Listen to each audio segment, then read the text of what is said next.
নমস্কার, কেমন আছেন সবাই? ব্ল্যাক বয় পূর্ণিমা চ্যানেলে আপনাদেরকে স্বাগত।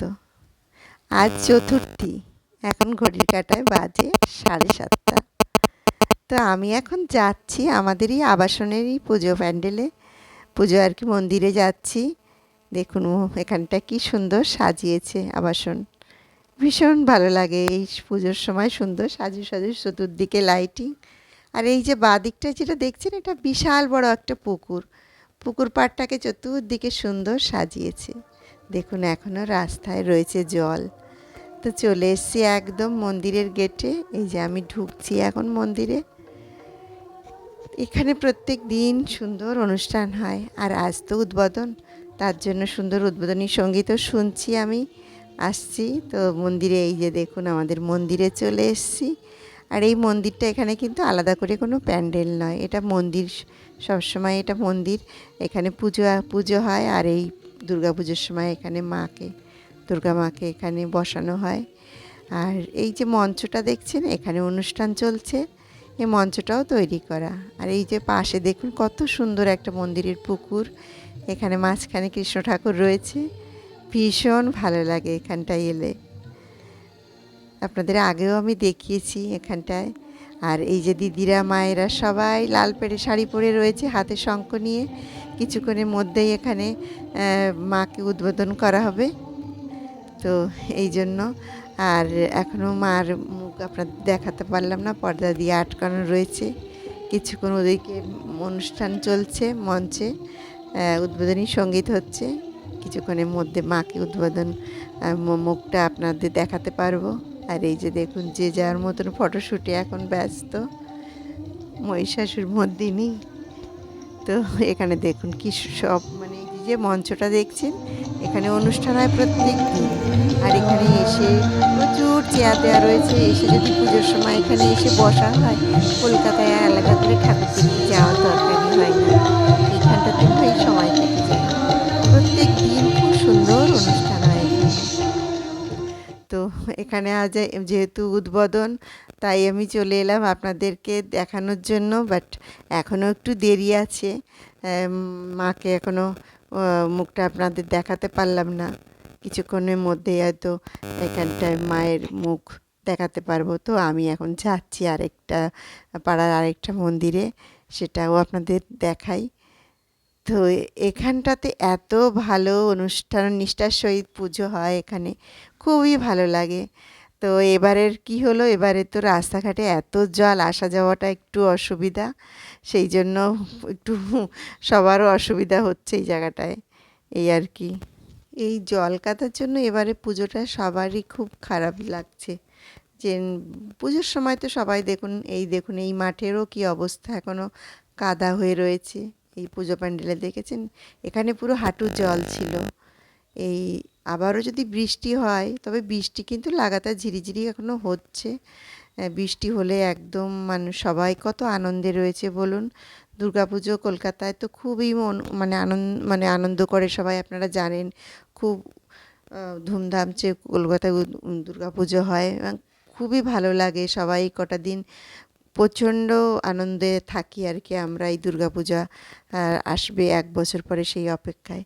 আর এই সময় যদি এরকম পূজা হয়, মানে বৃষ্টি হয়, তাহলে কী অবস্থা। তাই এখানে মাকে সাজানো হচ্ছে এখনও, এখানে উদ্বোধন হয়নি, প্রস্তুতি চলছে প্যান্ডেলের। এখনও পুরো প্যান্ডেলটা মোটামুটি হয়ে গেছে, এখন মাকে সাজাচ্ছে এখনও। তো দেখুন এখনও অবস্থা, বাইরেটা জলে অনেক থই থই করছে। এটাও আমাদেরই পাড়ারই শ্রীনগর ঐক্য সম্মেলনী ক্লাব।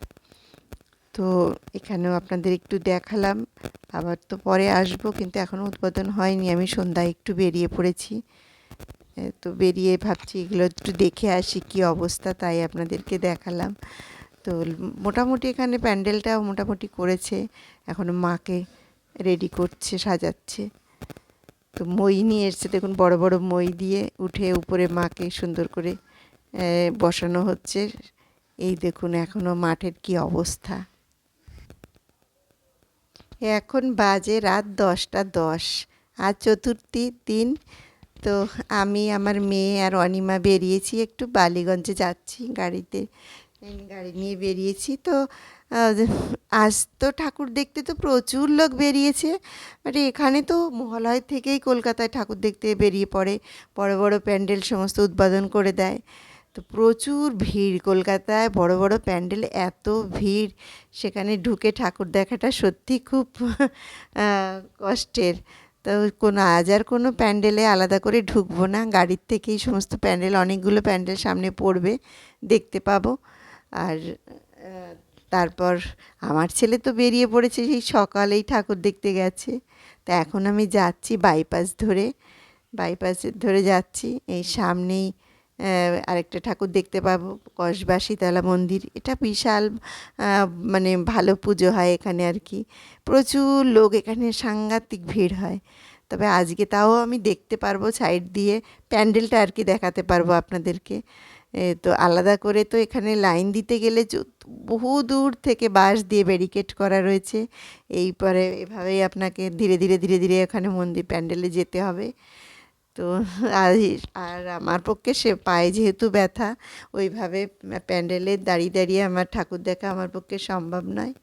তো এই যে যেখানে দাঁড়িয়েছি, ডান দিকে যে সিগনালে আমরা দাঁড়িয়েছি, ডান দিকে রাজডাঙ্গার পুজো হয় এখানে। আজ থেকেই দেখুন এদিক থেকে আল্লাহ যেতে দিচ্ছে না, গেট বন্ধ করে দিয়েছে। ডান দিকে রাজডাঙ্গার পুজো, আর আমি এখন সামনে চলে যাচ্ছি। ওই যে দেখছেন, এই দেখুন বাঁদিকে যে প্যান্ডেলটা, এইটা কসবা শীতলা মন্দির। এটা এখানে এই পুজোটা খুব সুন্দর। এটা প্যান্ডেলটা বাইরে থেকে দেখাচ্ছি, মাকে তো দেখাতে পারলাম না। ভেতরে যাচ্ছি এখন বালিগঞ্জের দিকে।